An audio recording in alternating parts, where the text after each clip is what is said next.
Transparency. What's your story with Mr. Jean? This podcast takes you through the lives of people who have had transparent moments with life, love, and loss. More importantly, they found their triumph through their tribulations. I'm your host, Mr. Jean. I'm an entrepreneur, singer-songwriter, motivational speaker, but more importantly, I'm happy that you decided to stop by and listen to this episode. Hey, this is Mr. Jean, and welcome to Transparency. This week, I get into some real deep, personal things about me. It's called Speaking Your Truth. Phase in my life that I had to learn some life lessons. Hopefully, it'll be helpful to those that are taking a listen. Thank you all for stopping by. I so greatly appreciate it. I'm happy you guys are enjoying the podcast. It is my pleasure and privilege to be able to bring you some stories that have been on my heart for a while. More importantly, to inspire and more importantly, push you to your next level. If you've not picked up my book, Transparency, 12 Weeks to the New You, it is on Amazon. As well as, if you like interesting stories and articles about health, mental health, physical health, personal training, needing some extra oomph to get you through the day, stop by the AliveExperienceOnline.com. It is a link in my bio. I have over 500 articles about health and fitness, about what you can do.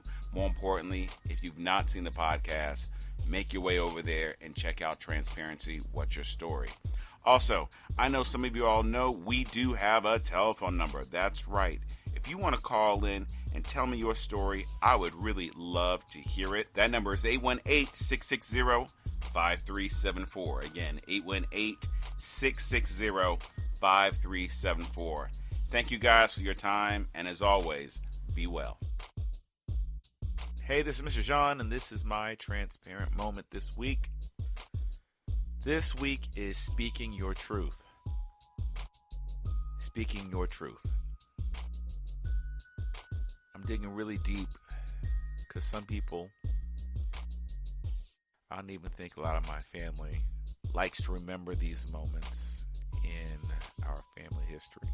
I believe every family does not have a warm and fuzzy past. Most of us have our blemishes that our families do not like to talk about. All of us have sometimes those cousins that when you go to the family picnic or you go to an event, they say, stay away from cousin or stay away from auntie.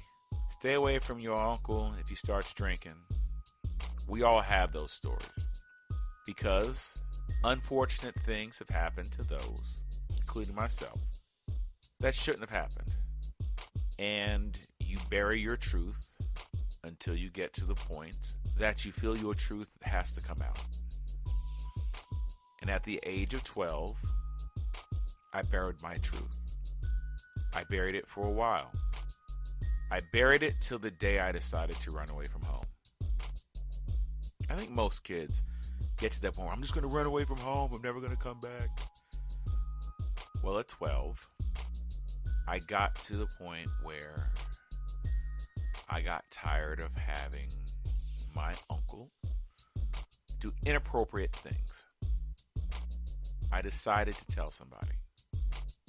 Now, here's a 12-year-old boy dealing with some real grown-up emotions and having now to go through the system and speak my truth. Because my family always wanted to wonder, why was I so angry? And I was so angry because nobody was listening to what I was saying. So as I'm speaking my truth, I'm sitting down with social workers, sitting down with therapists, speaking my truth. And one night at dinner, my grandmother, who is this person's mother and has long gone on to see Jesus, was extremely quiet that night. And I remember having dinner and proceeded to look at me and say, why are you doing this? Because nobody was taking me seriously. So my grandfather was on the phone explaining to this uncle the severity of the situation. And he is crying on the phone, no, this didn't happen, nothing. And they had me listen on the phone. And they wanted to persuade me to drop my claims. And I wouldn't. As a 12-year-old, I felt in my heart I had to speak my truth. And I'll never forget sitting down with a social worker saying, my family is against me. My mother is against me. But if I don't speak my truth, I'm afraid this may happen to somebody else. As months went on, the case was resolved. And in one of my last sessions, I decided to bring my mom in. And what I found out was that she too had some indiscretions done to her. And I'll never forget the shock, because my mind went to, if this happened to you, then why would you not want to believe that it could happen to me? Because when the therapist asked her, have you ever spoken to anybody about it? She said no. Have you ever wanted to get counseling about it? She said no, I'm fine. And you have heard me say it time and time again, if you can't say how you feel, you don't know how to heal. And I've heard some say that, oh, you're wise for your time at that time of being a 12-year-old. But it got so bad that I was at a picnic with the family and everybody's sitting around and we're talking, and as of now the case has been resolved and I'm now 13 and this person is sitting across from me, and I don't remember what he said. I just remember I got extremely angry because I could not control my emotions. And I remember I got up with a knife and I was saying to him, come on, let's get this done. I was like, you are not going to silence me. You've hurt me. You will never hurt me again. And I'm not afraid to die. And all of a sudden, the whole family turned around and it got serious.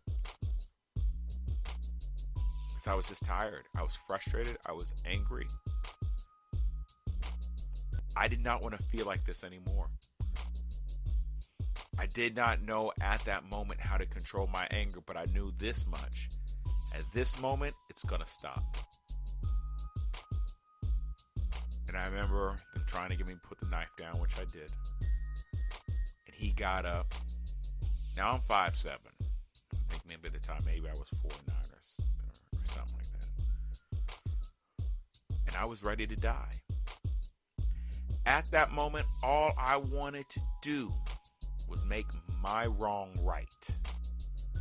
Whatever was done to me, I'm now going to correct it, because if you're not going to hear me, then I'm physically about to do something about it. So of course I destroyed the entire picnic, and I went inside, and I had made a promise to myself. I made a promise that I will never be bullied again. I'll stand up for what I feel is right. I will speak out against what I feel is wrong. But I will never be bullied again. And I think I began doing what most men start to do. We start working out, building size, trying to work our muscles, taking karate, boxing, anything to defend ourselves, to ensure that this never happens again. And why do I tell everybody this story?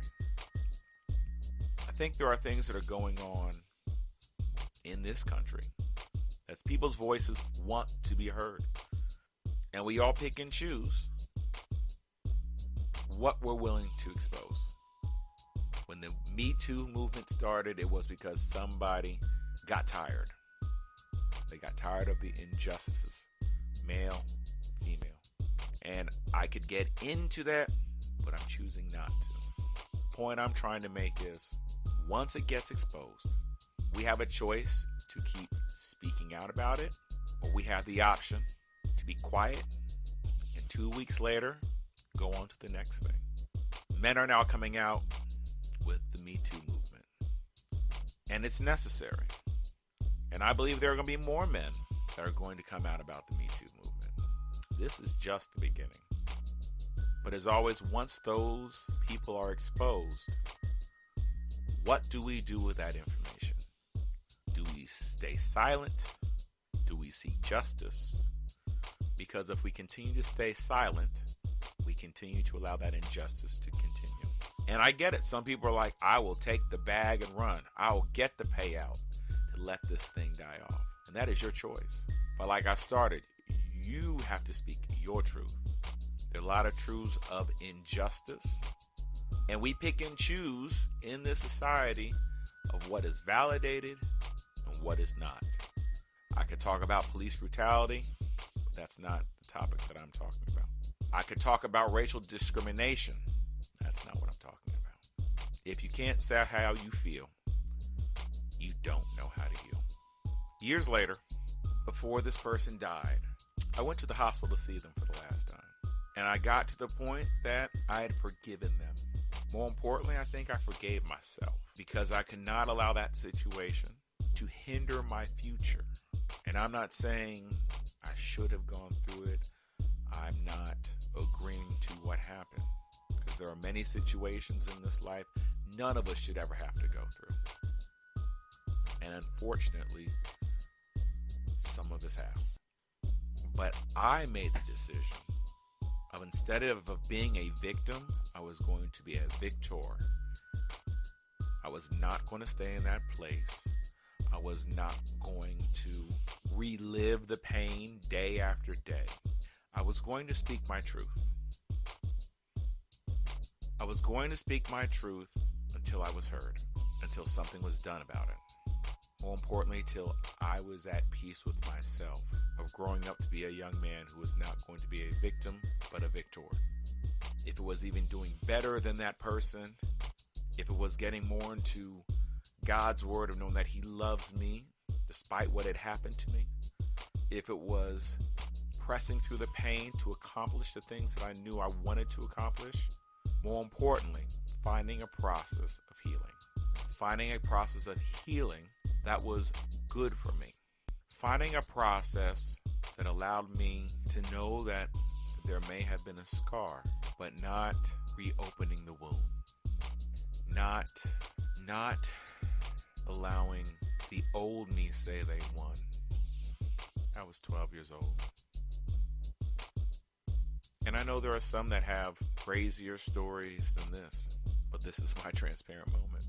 So what's your moment? What are the things that you've overcome? What are the things that you've pressed through? You have a story, and I would like to hear it and share it. The reason why I share this story is somebody right now may be going through the same thing. Somebody may have gone through similar things. And for me to say I can relate, that's a lie. For me to say I can empathize, well, that's true. But I do not want anybody to feel that they do not have a place to speak their truth. You don't have to be the victim. For the sake of your future, you don't have to be the victim. Your future has so much more in store that you don't have to be the victim. Speak your truth.